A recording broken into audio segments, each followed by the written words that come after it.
Reinhardt, ladies and gentlemen.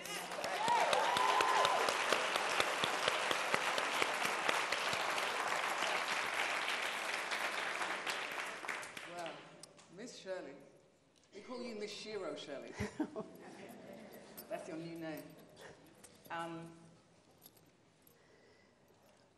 So this is a really special moment for all of us in this room. Miss Shirley is only in New York for one night, so she's here with us at the Schomburg. And I should let you know straight away that if you would like to ask questions at the end, you need to write them down on the cards that the ladies in white will be filtering around. Write them down, and they'll take those cards so that we can put some questions to Miss Shirley from the audience at the very end. And so I want to start with, we had a beautiful conversation on the phone. So we had this whole, I know you, Mo. And in chapter 1, this was page 6 of the book, you talk about when you would, as a child, drive down the roads, the back roads of Georgia, and how scary that was. But you write in that first chapter, you say that through this incident in July 2010, that there is more than one way to terrorize somebody based on what happened. I'm going to talk a bit about that. Well, back during those years, it really was scary before we liberated, let's say, Baker County.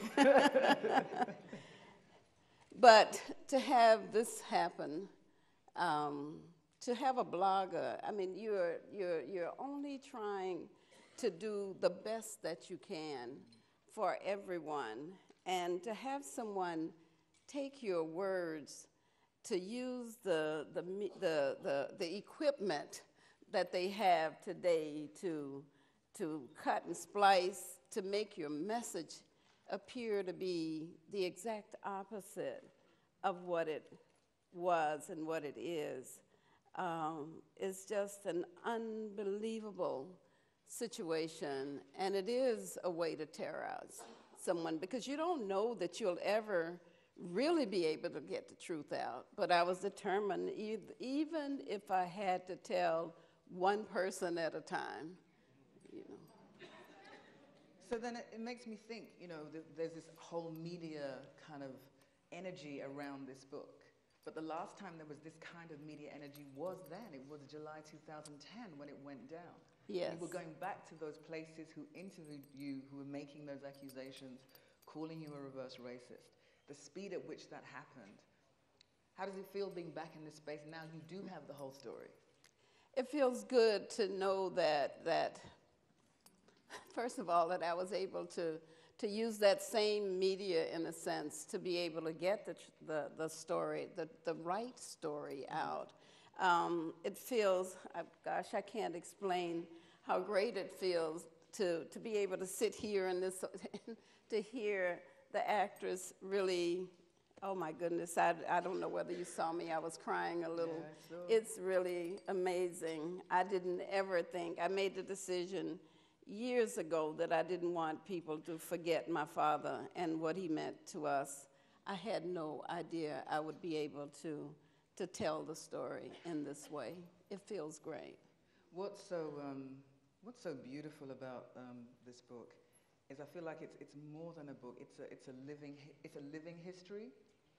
It's like a love letter to choices, and it reminds us that without the feelings, the facts don't convey enough of what a history has been. Yes. And that as brutal as the history of African Americans' struggle for humanity and rights has been, there has been humanity and love and family and choice and possibility and sacrifice. So I wondered if you could go back. I know you were raised in the Jim Crow South in Baker County in Georgia. Yes. And you were a total daddy's girl. And I know you were trying to get all gangster driving the tractor Yes. at 4 years old in the streets in the neighborhood. Talk a bit about that. Well, you know, we were in Baker County. You read about some of the sheriffs of earlier years, but the Gator, and the sheriff in our county wanted to be known as the Gator. The Gator actually ruled everything, everyone in the county. You can't imagine, looking at the Westerns from earlier days, anyone like him, but he was worse than what you've seen in your worst Western.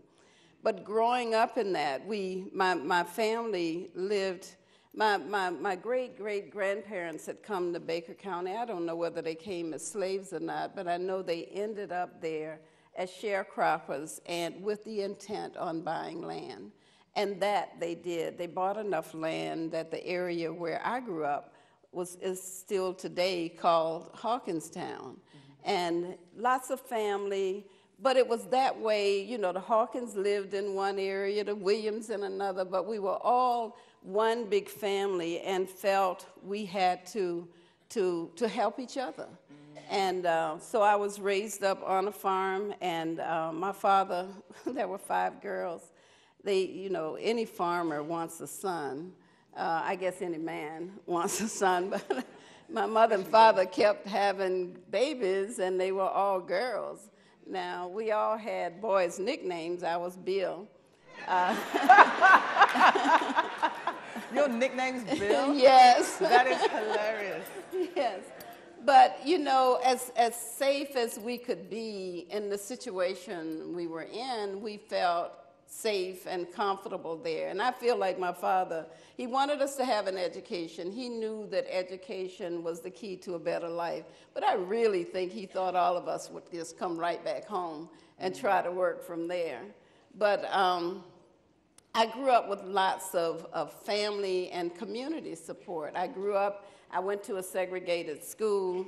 When Brown versus the Board of Education passed, Georgia's answer was to just throw up these schools to supposedly give us separate but equal facilities. So I only attended a segregated school, but in those schools we had people who cared. We had teachers who cared, but one thing they drilled into us in the church, in our homes, and in the schools was that they expected us to do good. They expected us to go and do good and reach back and help others.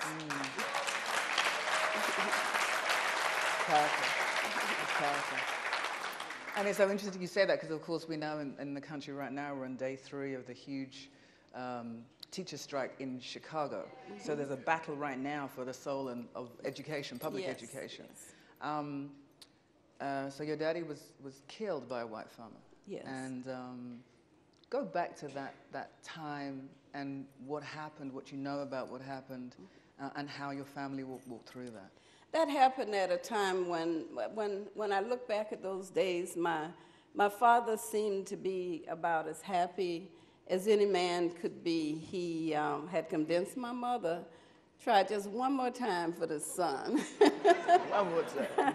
I was a senior in high school. My youngest sister was 8, but he wanted to try one more time, and he just knew this was a boy. In fact, she stayed sick so long, and, you know, we were concerned, and one day at school, my best friend asked me, how is your mom? I said, she doesn't seem to be getting any better. She said, girl, your daddy was at the store yesterday giving out cigars. Your mama's going to have a baby.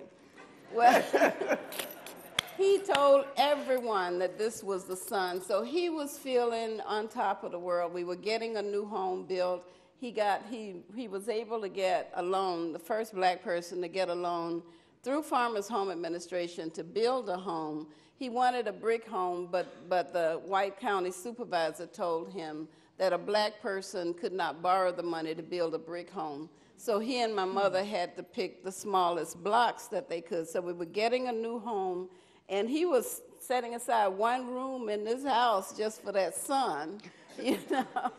So he was, just really happy. The oldest, and I'm the oldest, was about to graduate from high school and going off to college. And then suddenly